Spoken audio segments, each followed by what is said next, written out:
This is a video presentation for the 4th level Introduction to Research course at Algonquin College of Ottawa. It's hard to argue with the fact that the selection of a topic and time of conducting a research is one of the fundamental steps toward a successful initiative. A boring idea will be of no interest to your audience, let alone motivate you to achieve a great result. A broad and difficult research idea might see you run out of funds, time, or even your own interest in the long run. A vague or ill-defined research topic is more likely to produce even more questions than useful answers. An idea that has already been covered or a question that has already been answered is pointless, as much as a question that can be answered by a simple yes or no. So as you can see, the business of selecting a proper research problem is no picnic. It must be approached carefully.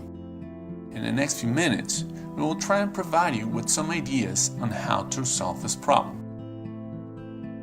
The first important thing to consider is that you need to keep your eyes peeled and trust your intuition. Your curiosity should guide you toward a good research-worthy question. If a question piques your interest and you cannot find the answer, then it might be worth considering. Once you're set on an interesting and relevant research topic, you need to turn it into a question, a researchable question. But before you can do this, however, you need to read about the chosen topic to identify studies already conducted on it so you don't waste your time unnecessarily, or studies that otherwise might help you in conducting your own research.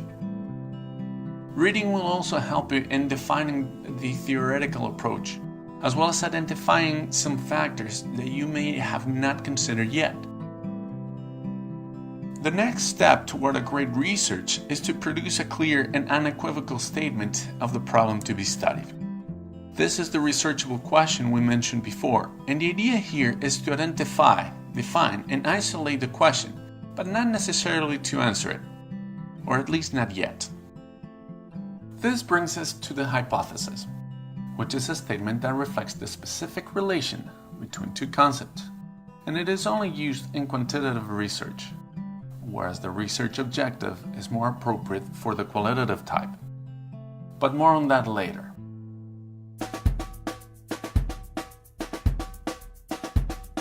The hypothesis usually takes the form demonstrated in the diagram, where concept X causes concept Y, or concept X is related to concept Y.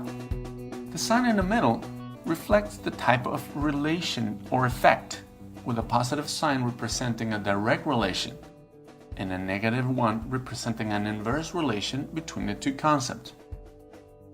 For example, if we wanted to diagram the hypothesis that colder temperatures increase the rate of the absenteeism at Algonquin College, which is an inverse relation, we could diagram it as shown in the illustration.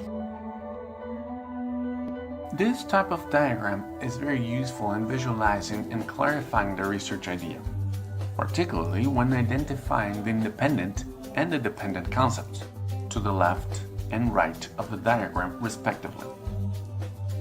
But not all research is governed by a hypothesis, and, as mentioned earlier, a research objective is more appropriate for those researches with a descriptive goal instead of an explanatory one.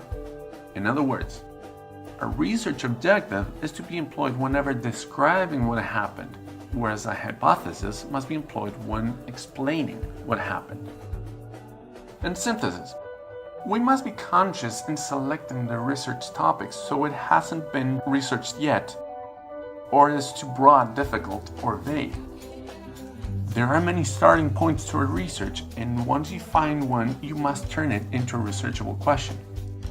The hypothesis reflects the specific relation between the two concepts, and it must be easy to diagram and identify the independent and dependent concepts within it. And finally, the research objective is the equivalent of a hypothesis when the objective of the research is to describe instead of explain what happened.